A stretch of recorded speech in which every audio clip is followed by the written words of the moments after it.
Prenez un X106, ajoutez un capteur moyen format de 102 millions de pixels et une optique équivalent 28 mm, et vous obtenez ceci, le Fujifilm GFX 100 RF, un boîtier qui a connu une énorme hype à son lancement. Notre verdict, c'est maintenant.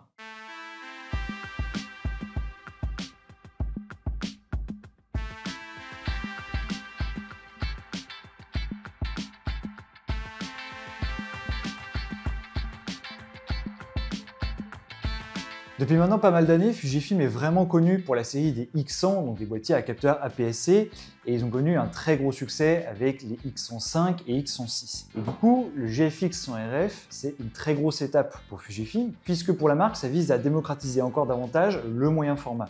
C'est le tout premier compact expert à capteur moyen format, donc 44 par 33 mm, donc c'est largement plus grand qu'un capteur 35 mm classique, ou bien sûr qu'un capteur APS-C. D'ailleurs, si vous vous demandez, RF, ça veut dire Rangefinder Fixed Lens, donc une focale fixe 35 mm, qui d'ailleurs a été miniaturisée à l'extrême.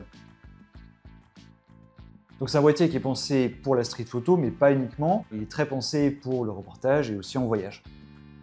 Le boîtier fait aussi de la vidéo en 4K 30p, donc c'est très pratique pour faire de petites capsules, donc c'est très sympa en voyage. Après, la vidéo, c'est pas vraiment le but de ce boîtier, qui est surtout pensé pour la photo. Côté technique, on a un capteur de 102 millions de pixels accompagné du X-Processor 5. Et bien sûr, on a un objectif 35 mm, qui est un équivalent 28 mm en plein format, qui est composé de 10 éléments répartis en 8 groupes.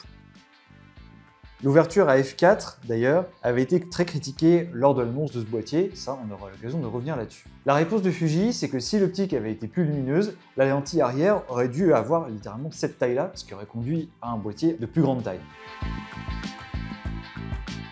Côté prise en main, vu la taille du capteur, on se serait attendu franchement à un gros boîtier, mais en réalité la prise en main est hyper réussie.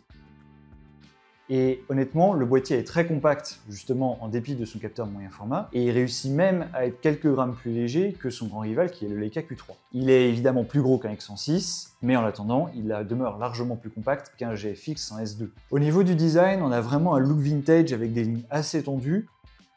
La préhension est très bonne parce qu'en fait on a un léger grip et le revêtement de la face avant fait que ça ne glisse pas et clairement en randonnée c'est vraiment assurant. En fait ça nous rappelle un peu le GFX 50R.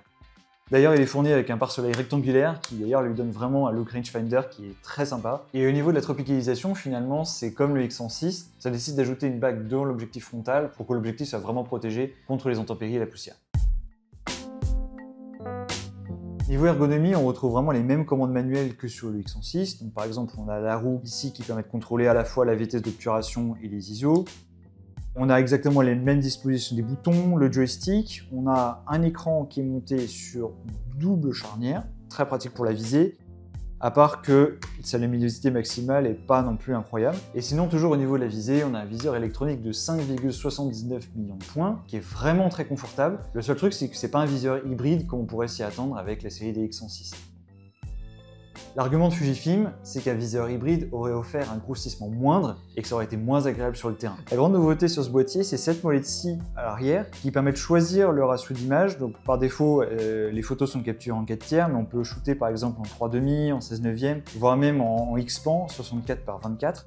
Ce qui permet du coup de vraiment varier son cadrage directement lors de la prise de vue. Et aussi, on a une molette qui est ici et qui permet vraiment de tirer parti de la définition de 102 millions de pixels parce que du coup, on a 3 niveaux de crop et ça permet de transformer son objectif avec un équivalent 36, 50 ou 63 mm, bon, moyennant une petite baisse de définition. Et ça nous fait vraiment penser au Leica Q3 ou au mode de crop 1,4 et 2 fois qu'il y avait sur le X106. Et d'ailleurs, on a une autre molette qui est là, et en fait elle permet d'ajuster le comportement du crop. Donc soit on zoome directement dans l'image, soit on a un petit cadre qui va s'afficher en transparence qui permet de voir ce qui se passe entre guillemets autour de la zone que vous êtes en train de capturer. Fidèle à ses bonnes habitudes, Fuji permet d'ailleurs de personnaliser la plupart des molettes et des boutons du boîtier. D'ailleurs si on fait un appui long sur cette molette-ci vers la droite ou vers la gauche, on débloque entre guillemets d'autres fonctions. Par exemple si vous maintenez 3 secondes vers la droite, ça permet d'activer les filtres ND. Par contre les menus sont toujours assez fidèles à eux-mêmes. Pour moi c'est pas forcément les meilleurs du marché, et d'autant que certaines traductions en français et certaines abréviations sont quand même un peu casse-pieds. Enfin, au niveau de la connectique, on retrouve 2 prises jack 3,5 mm, l'une pour le micro, l'autre pour le casque. On a un port USB-C et un port micro HDMI. Et de l'autre côté, on a 2 slots pour carte SD. On n'a pas de port CF Express, alors certains pourraient regretter ça, mais d'un autre côté, c'est plutôt cohérent avec la minceur du boîtier et la propension à chauffer des cartes CF Express. Bon, on passe maintenant au vif du sujet, la qualité d'image. Côté optique, la compacité amène certaines concessions comme l'ouverture f4 qui a fait couler beaucoup d'encre lors de la sortie du boîtier. D'une manière générale, la qualité d'image produite par l'objectif est très bonne, même si honnêtement elle est quand même meilleure quand on a f5.6. La vraie concession, en fait, elle se situe au niveau de la profondeur de champ. Oui, avec le capteur moyen format, on peut jouer en fait sur la différence entre le premier et l'arrière-plan, mais ça c'est valable surtout en fait si votre sujet et votre arrière-plan sont quand même assez éloignés. Et en fait, d'une manière générale, le modelé est correct, mais sans plus. Et on n'a pas vraiment l'espèce d'effet 3D qui fait le charme du moyen format, et c'est là que c'est vraiment dommage.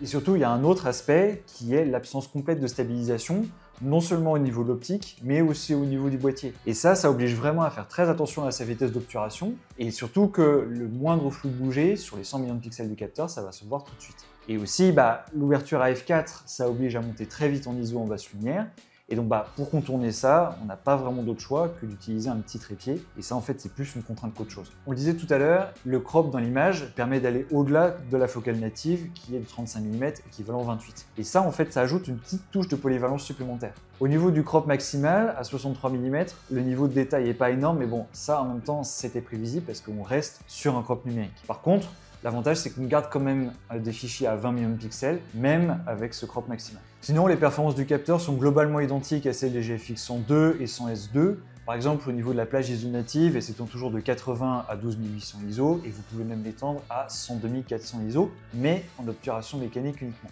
Globalement, on a une bonne montée en ISO, avec un bruit numérique qui fait son apparition à partir de 6400 ISO, et si vous poussez à 12008, là par contre le bruit est quand même assez marqué. Quand vous allez dans les valeurs étendues, bon là par contre ça devient plus compliqué. Honnêtement, ça peut dépanner, mais c'est surtout si votre sujet se déplace rapidement et que vous êtes vraiment basse lumière, mais sinon d'une manière générale c'est à éviter. Sinon en matière de dynamique, vous pouvez récupérer beaucoup de détails en basse lumière, mais par contre les zones surexposées sont quand même un peu plus compliquées. Par ailleurs, on retrouve avec plaisir les 20 simulations de films de Fujifilm. Et personnellement, j'ai adoré retrouver les modes monochrome et acros qui sont toujours aussi agréables sur le terrain. De même que les modes Real Ace ou Classic Chrome. Bon, et en matière de réactivité générale, ça donne quoi? En fait, le boîtier est plutôt bon. En rafale, on monte à 6 images par seconde avec l'obturateur mécanique, ce qui d'ailleurs est plus que les 3 images par seconde qu'on peut obtenir avec l'obturateur électronique. D'ailleurs, d'une manière générale, l'obturateur électronique a peu de sens parce que, d'une part, l'obturateur à plan focal est déjà très discret, d'autre part, le rolling shutter avec l'obturateur électronique est très prononcé, ce qui finalement n'est pas très surprenant vu les 100 millions de pixels du capteur. Au passage, on a une sorte de mini blackout au moment du déclenchement, mais ça en fait c'est le temps que le boîtier lise tous les pixels du capteur. Et sinon le buffer est assez restreint, comme le GFX 100S2 en fait, et en gros vous pouvez capturer une dizaine d'images en RAW compressé. En fait c'est plutôt cohérent vu l'usage street auquel il est destiné finalement. Au niveau de l'autofocus, le boîtier se montre plutôt rapide et la mise au point est globalement assez fiable. D'autant plus que ses performances sont à mettre en regard avec le capteur moyen format. Et en fait, globalement, la prestation de Fujifilm est plutôt réussie. D'ailleurs, justement, le boîtier propose la détection de l'œil du sujet. Alors honnêtement, on a parfois un très léger décalage au niveau de la mise au point, mais ce phénomène reste plutôt rare. Et aussi, en basse lumière, on n'a pas de latence, donc franchement, de ce point de vue, c'est très bien. Et d'ailleurs, comme sur le GFX 100S2, on a des modes de détection et de suivi du sujet qui sont dédiés aux oiseaux, aux voitures, aux motos, aux avions et même aux trains. Franchement, c'est très complet. Sur ce boîtier, Fujifilm a eu la bonne idée de reprendre les mêmes batteries que sur ce boîtier, ce qui est franchement une bonne nouvelle puisque ça permet de réutiliser ces batteries. Du côté de l'autonomie, Fujifilm annonçait environ 800 images. Alors dans la vraie vie, on est plus proche des 600 ou 700 images, mais dans tous les cas, ça reste quand même largement supérieur à ce qu'on peut avoir sur un X106. Et clairement, la batterie n'est pas une contrainte et vous pouvez toujours la recharger via le port USB-C avec une powerbank. En conclusion, le pari de Fujifilm avec ce boîtier, c'était de faire un X106 moyen format. Est-ce que le pari est réussi? En termes de design et d'ergonomie, oui, vraiment. On a un boîtier qui est ultra compact et qui offre une très bonne qualité d'image. Et le capteur 102 millions de pixels accompagné des modes de crop, franchement, il se montre très utile. Le truc, c'est que l'optique à f4 est pas franchement lumineuse, ce qui pénalise vraiment ce boîtier. Du coup, la séparation des plans et le bokeh sont nettement moins présents qu'avec un boîtier full frame accompagné d'une optique lumineuse. Là ici, on n'a pas le look moyen format dans les images, on n'a pas cette espèce d'effet 3D dans nos photos. L'absence de stabilisation, que ce soit optique ou capteur, là aussi c'est un gros point négatif. Mais surtout, avec d'autres boîtiers comme le GFX 100S2, non seulement on a un boîtier qui est stabilisé, mais en plus avec une optique lumineuse, on a sans doute une meilleure qualité d'image avec justement ce fameux effet 3D dont on vous parlait. Côté tarif, il est vendu à 5 500 € et à ce prix-là, on a un GFX 100S2, certes sans optique. Mais on a une comparaison qui est quasi obligatoire avec le Leica Q3, qui est vraiment son grand rival. Il est vendu 750 € plus cher, mais objectivement, la qualité d'image réelle est meilleure, notamment au niveau du rendu, de la profondeur de champ et du bokeh. Au final, Fujifilm livre vraiment un boîtier qui est sans équivalent technique. C'est le premier compact expert moyen format du marché. Mais selon nous, la promesse du rendu moyen format, elle n'est pas vraiment tenue avec cette combinaison 28 mm f4. En revanche, si vous cherchez à combiner la portabilité, la très haute définition, le design et notamment le look, surtout avec le pare-soleil carré, là, ce boîtier pourra clairement vous séduire. Et vous, dites-nous ce que vous pensez de ce boîtier. Est-ce qu'il pourrait vous faire passer au moyen format ou est-ce que certaines des limitations de ce boîtier pourraient clairement vous freiner? Dites-le nous dans les commentaires et bien sûr, n'hésitez pas à vous abonner, à liker et à partager cette vidéo, ça nous aide vraiment beaucoup. Et on se retrouve très vite pour de prochaines vidéos.